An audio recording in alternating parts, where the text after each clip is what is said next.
Hi everyone, and welcome to this Video Sans Frontier video. My name is Jay Wakefield, and what we have here today is a Compaq Armada M700. Now, it's not the Pentium II M700 I showed you last year, although I did get this last year. I just can't even believe I've not done a video on it yet. I'm really quite shocked. But what this is a Pentium III M700.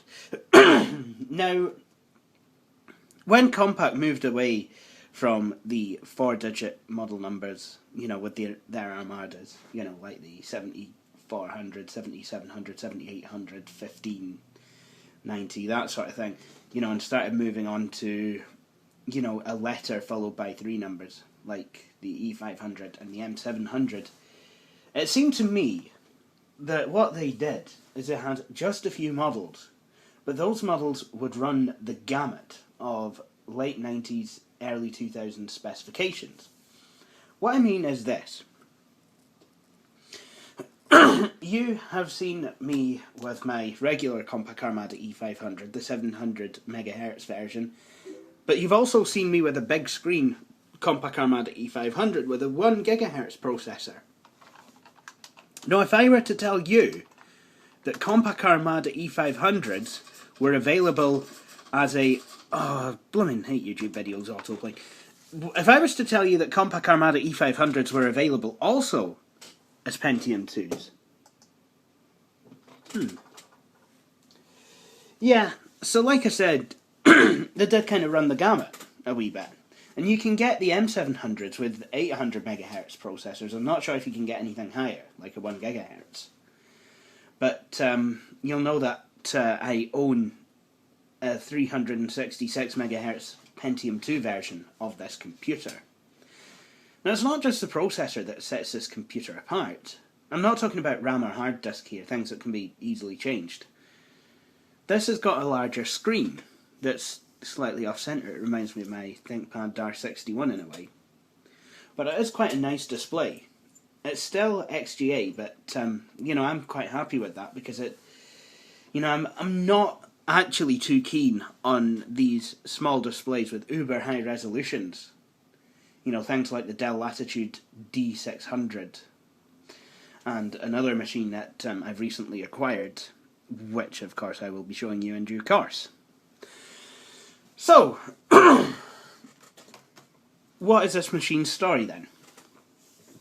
Well, I've had it for about a year, and I was going to use this, link it in with the E700, you know, to do head-to-head Grand Theft Auto games, but, well, there's a couple of problems.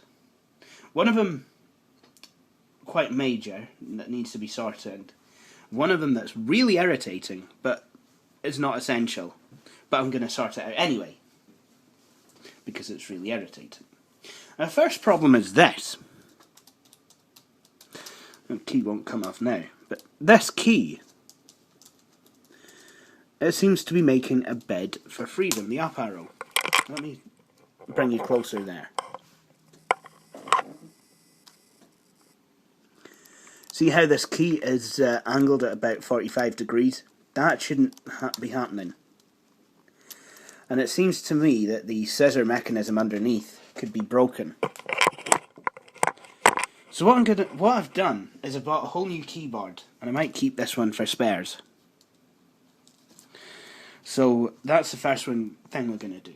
The next thing is that the CMOS battery holds absolutely no charge at all. So every time I power this machine on, it counts through the memory, tells me that the default checksum values have been loaded, and then restarts yet again.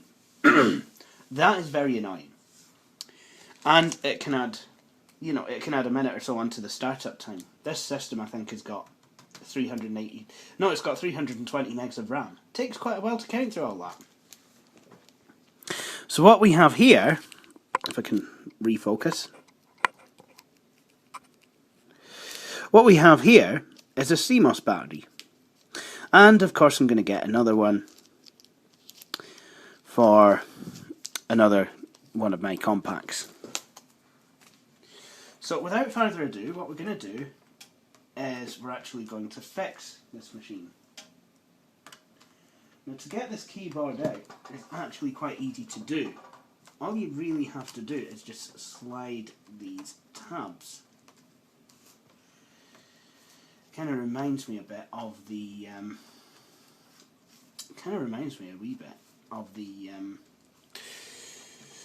iBooks and PowerBooks from Apple of the day. However, I am going to have a screwdriver handy though, just to be able to pick the keyboard up. I think that would be a sensible idea. Medium-sized flathead. Now, if these instructions are right, and providing I've not forgotten anything... Oh, I have forgotten something. When working on computers, it's always a good idea if the battery is removed. So we're going to remove the battery when I find it. Nope, that's a DVD-ROM drive. And yes, it is a DVD-ROM drive in here. Sorry, I'm off frame a wee bit at the moment, but... Alright. I think this is the battery. It doesn't slide out, it actually comes out the bottom.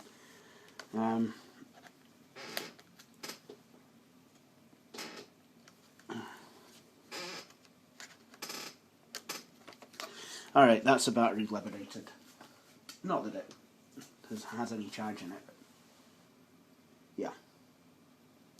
And I think underneath here, I found where the CMOS battery goes. Well, at least I hope it is anyway. I do have the service manual. I always keep a copy of... I always try and get a copy of the service manual for a given laptop. You know, to... if it want to work on it. Rather than me trying to guess and maybe get it wrong and, you know, cause damage to the machine.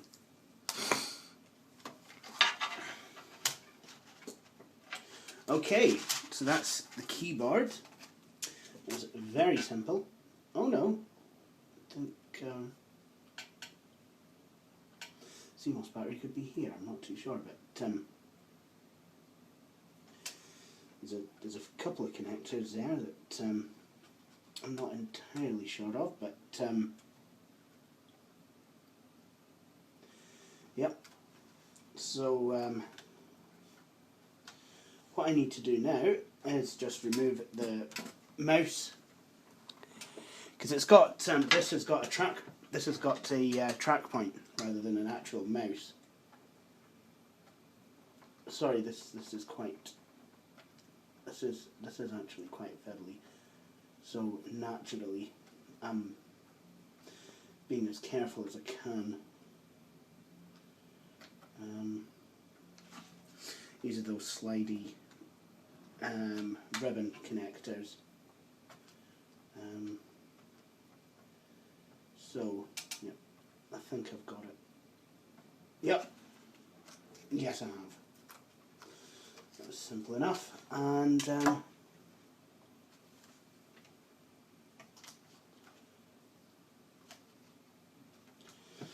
I'm going to refer to the service manual here a wee bit.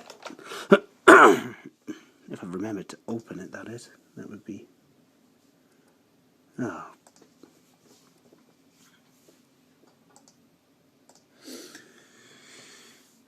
Sorry, the service manual's been opened off screen. My desktop computer is actually positioned behind the camera.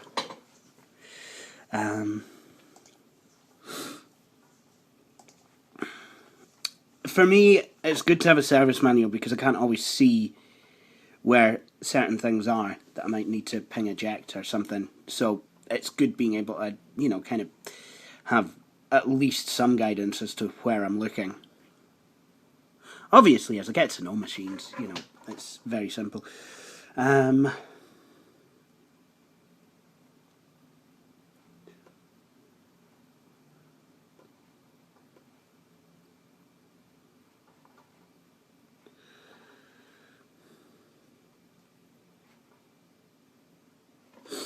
Right, so not much help there. There is a green strap thing kind of holding this down,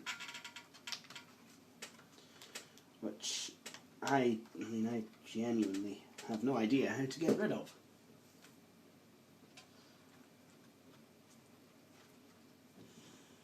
I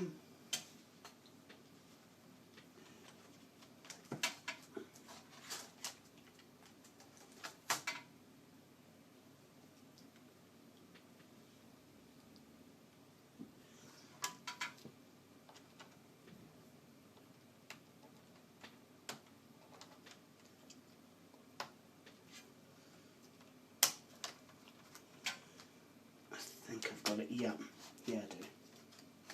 Oh, that's only part of the keyboard. Wasn't that a wee bit clever? And now this ZIF connector, I believe you will pop it up like so.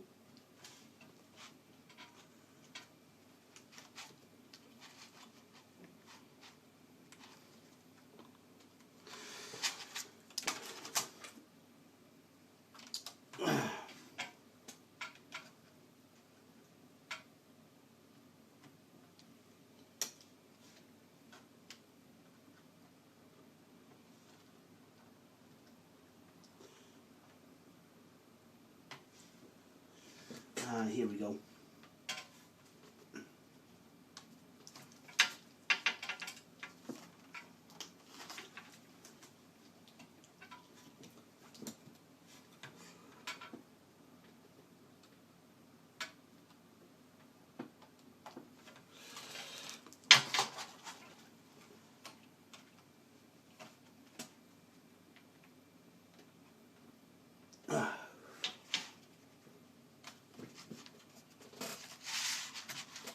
There we go.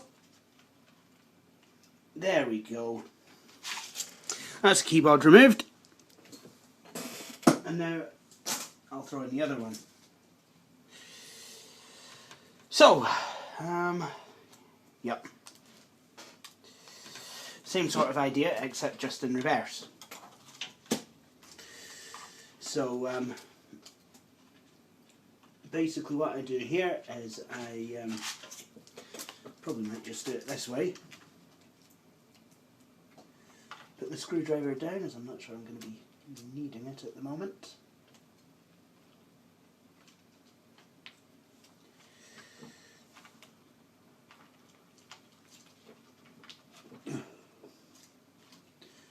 That's the keyboard connected, I do believe. And the mouse, the track point connector also needs in, but first, be an idea, I can thread the green thing back in, if I can do that.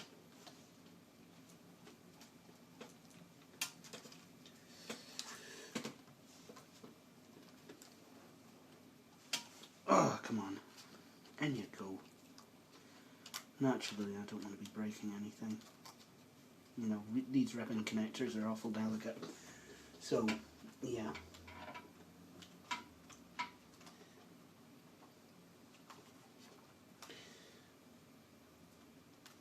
I mean, the idea is you need to kind of try and tuck that under, you know, so it's, yeah.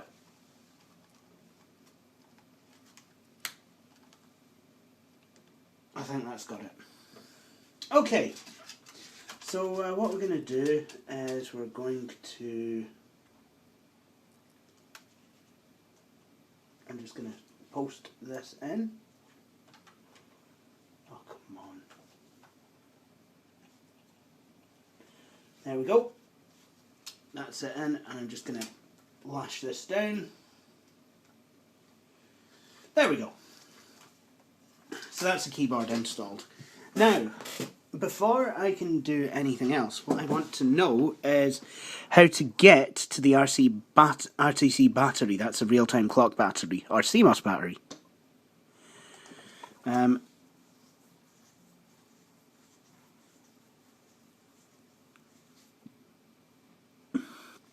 Save all workings, remove the modem combo card cover. Oh, it's actually underneath. It's actually at the bottom. Nice. Okay.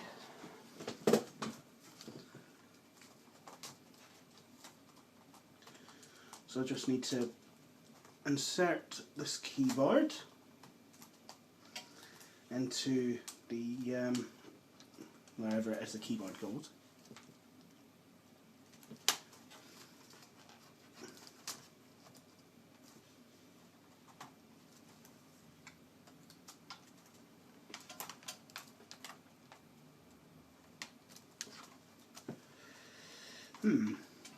This is taking a... This is being a wee bit stubborn. I'm just going to have a look at the... yeah, there's only a couple of tabs here. There's... yeah.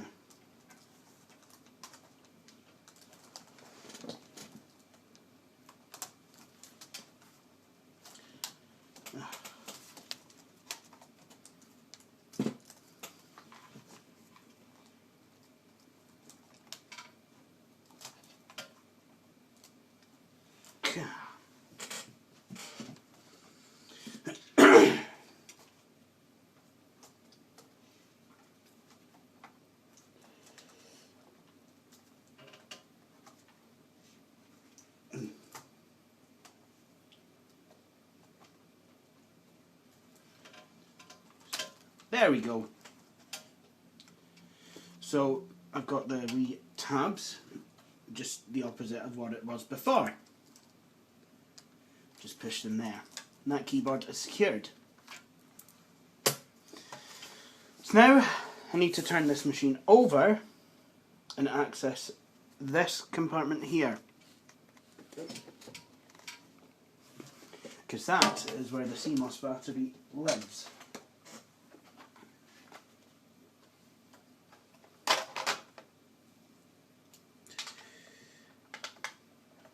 So I need a tiny wee Torx screw, screwdriver bit. It's quite funny, it's often said, you know, amongst, well, certainly my circle of friends, you know, it's quite often said that if you have Torx screws, you know, or if you find Torx screws laying around, it's more than likely that you'll have been working on a Compaq.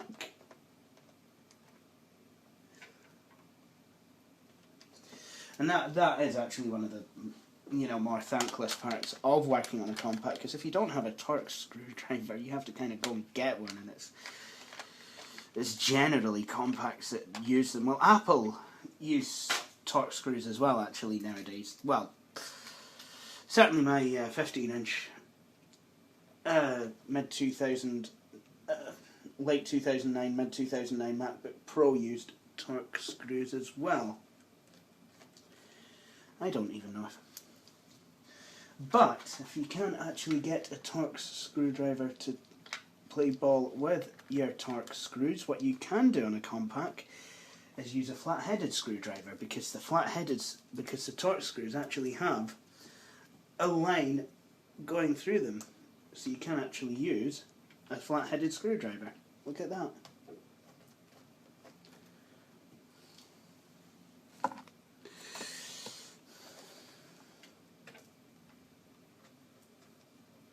And then I just need to...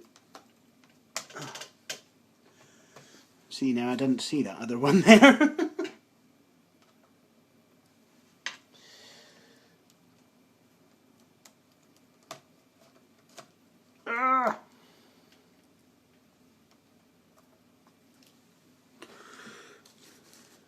There we go.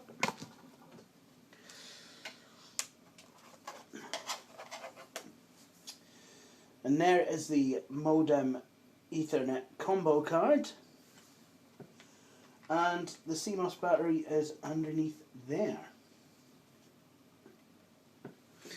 So the service manual says I need to remove the combo card, and I think I know why. It'll just make it easier to actually be able to pry loose the CMOS battery.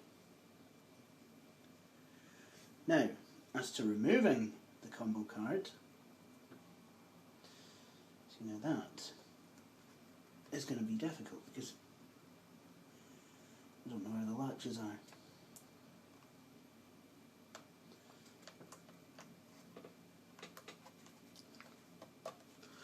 Or I could just do that. Yeah, that'll work.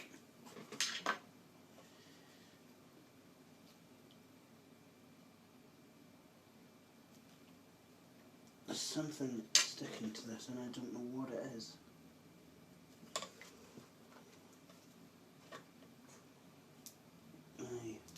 I just can't understand what... Ah! Yes, I found it.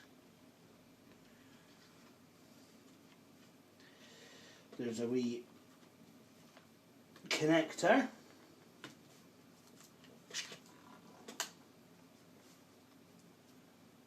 And then there's another, and then I think there could be a cart edge here. I think it's, well, not a cart edge, a ribbon. I don't need to remove this all the way, so I'm not even going to attempt to. So now, I mean, this is just literally a case of, you know, pull the wires out, and then out comes the CMOS battery.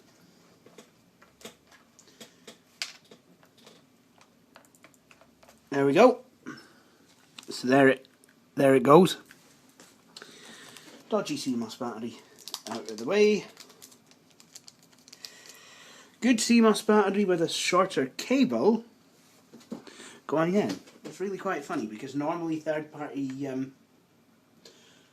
CMOS battery creators for laptops usually put in a cable that's a bit too long.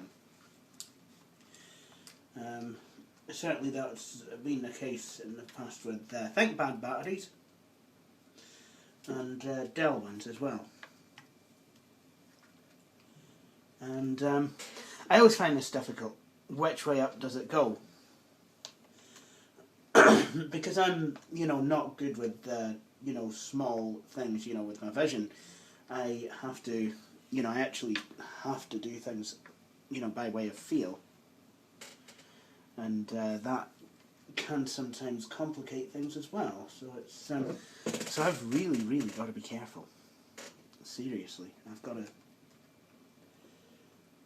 you know, and it can take me a lot longer. You know, what could be a 5-minute job for a fully sighted individual could be for me, you know, a 15-minute job.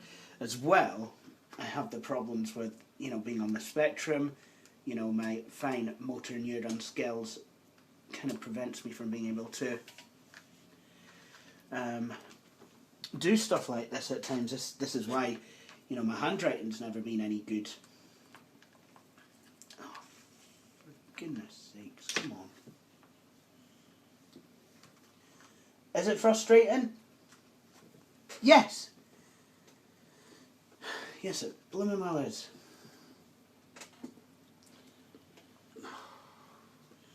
Got it! Finally got it. And then all I have to do now is stick that CMOS battery in there. And that's done. Really glad. Yep. That is a test of patience. That really is. Now, there we go. I think. So that is the combo card reconnected, the CMOS battery connected. I am hoping that the whole thing's going to work now. I do always get nervous, you know, especially given the limited nature of my fine motor skills. Oops. I mean, I can fix these, don't get me wrong. I can actually do this. I mean, I've done this for a living, but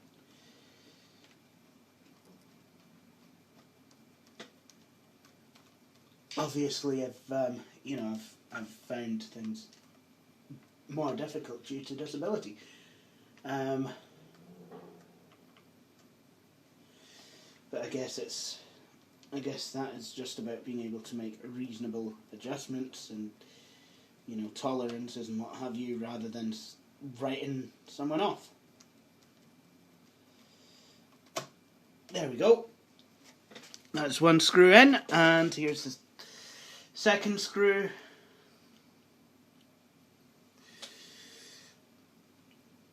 I really honestly do believe that CMOS batteries, I mean, okay, in the grand scheme of things, that is an easy one to fit. It's not like the Dell, the early Dell Latitude C series and the C800 series, where you've literally got to strip the machine right the way down to its component parts to be able to get at the CMOS battery, which is underneath the palm rest. But,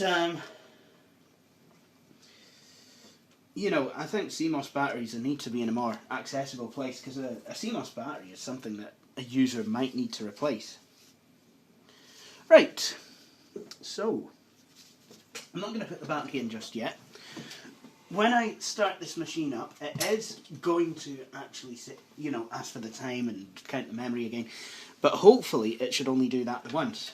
When I unplug it and plug it back in again, it should save it, and I won't have to tell it the time all the time.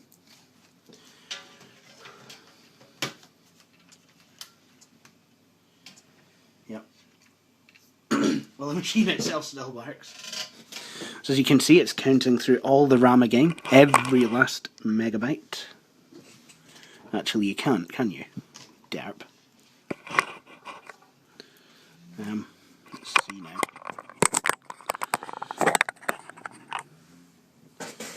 There you go. So it's counting through all the memory. And it's going to be at it for some time, because we're only on 100.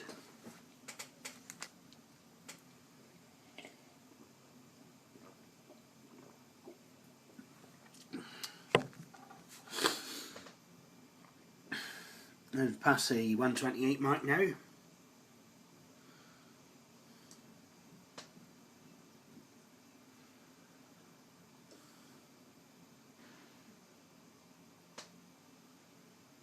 Past the 192 megabyte mark, past the 200 megabyte mark.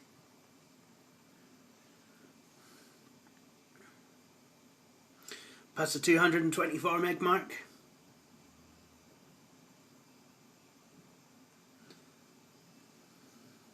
Past the 250, nope, now we have past the 256 meg mark.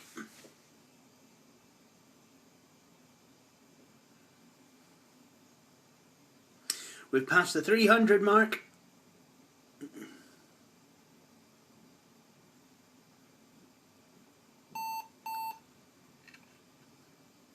System options not set.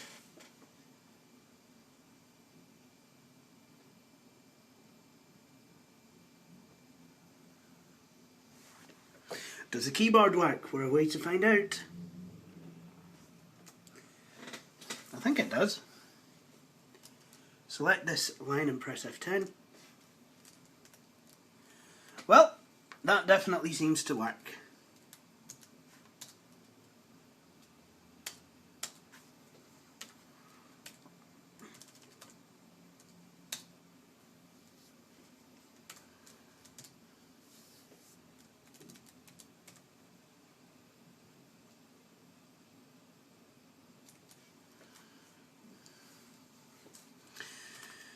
So this particular version of the Compaq BIOS does not allow you to tell set the time. However, I'm going to use DOS to set the time.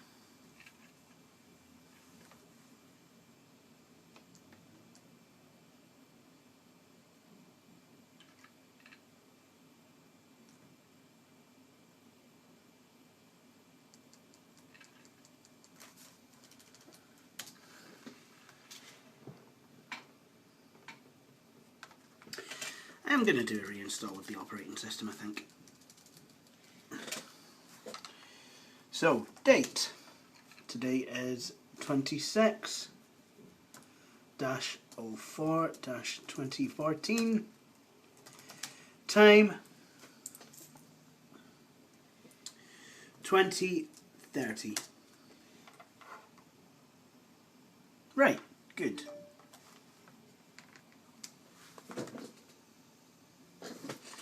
Good. Set the date and the time.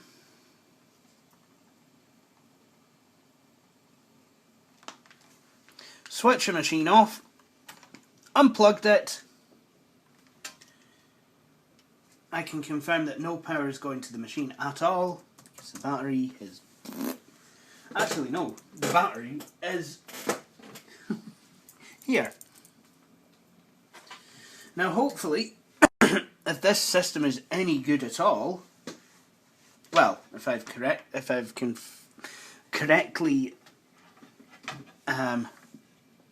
worked on it correctly, then once I plug this back in, this system will actually then undertake to boot in a regular kind of fashion, rather than,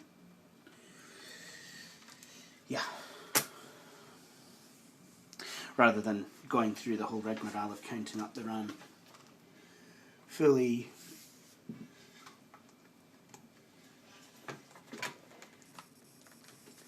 Well, I've plugged it in. Oh.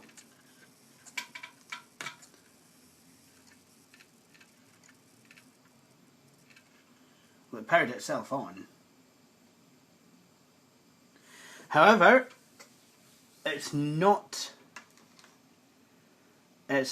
actually asked me for the time or any of the settings. It's gone straight into Windows 98.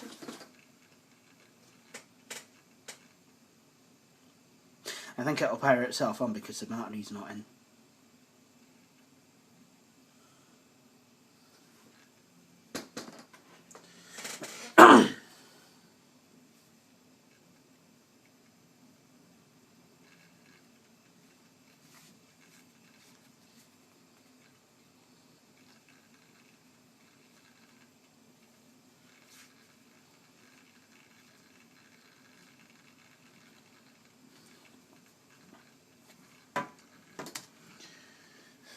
Now it's saying, okay, so the time has been correctly set. However, there is a slight issue with the mouse.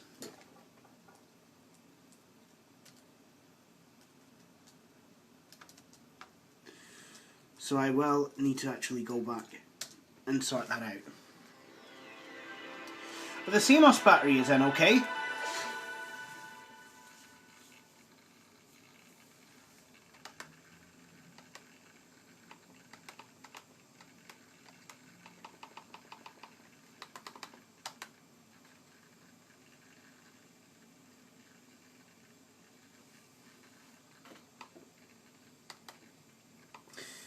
Mouse buttons work.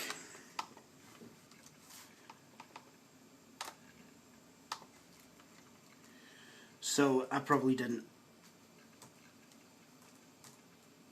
wire the mouse in properly on the keyboard bit, so I will need to actually go ahead and do that once again. But apart from that, the machine is actually working. Whoops. Okay. So, I've done some testing, and I've actually attached the keyboard to the other M700, the Pentium II one, and put the Pentium II's M700 keyboard into the the Pentium III M700, and it turns out it's the keyboard itself that's faulty rather than me installing it. So what I've undertaken to do is actually ask for a refund. Well, actually no, I've asked for a replacement, you know, because I feel that, you know, well, I obviously do want a working keyboard for one of these machines.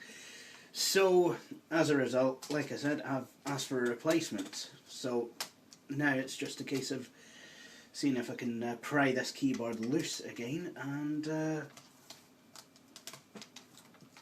putting it back in its original packaging. I'm going to put the keyboard with the missing key into this M700 for the time being, because like I said, I do have uses for the Pentium III one. Hopefully if and when I can get a replacement keyboard, that will of course be installed in this machine here. Sometimes it is kind of useful having two of the same machine. Oh.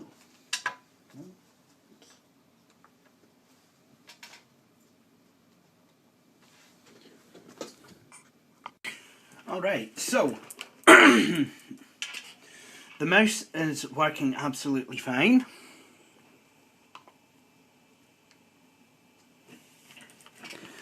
And now we're going to test the keyboard.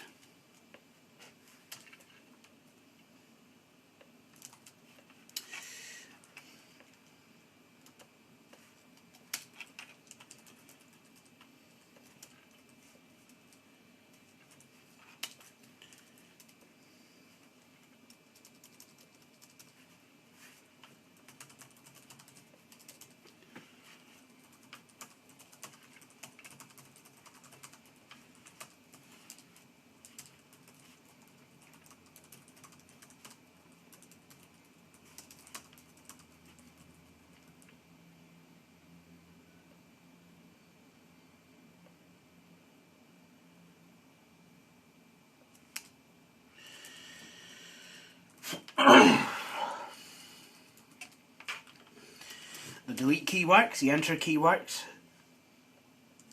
tab key works, caps key, shift key.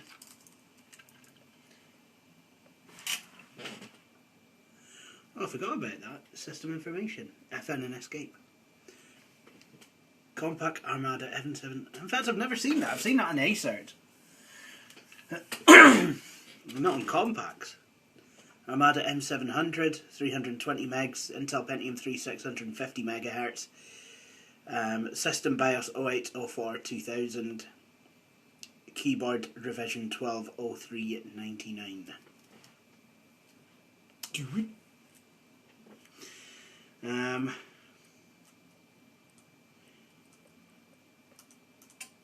Windows key works, Alt key works. Punctuation.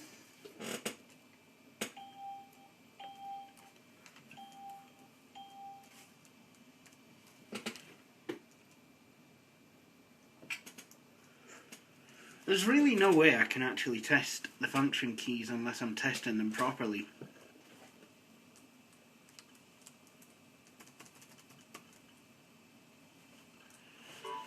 Alt F4 works, F1 works. And there's one thing that I'm not too keen on with this machine. If you have a look at the keys, they're not divided up into groups of 4. They're divided up into groups of 6. Why? It means it's a wee bit disorientating. Anyway. That concludes this Video Some Frontier video. I hope you've enjoyed watching it. If you have, please feel free to subscribe. If you like what we do at Video Some Frontier, please feel free to like us on Facebook.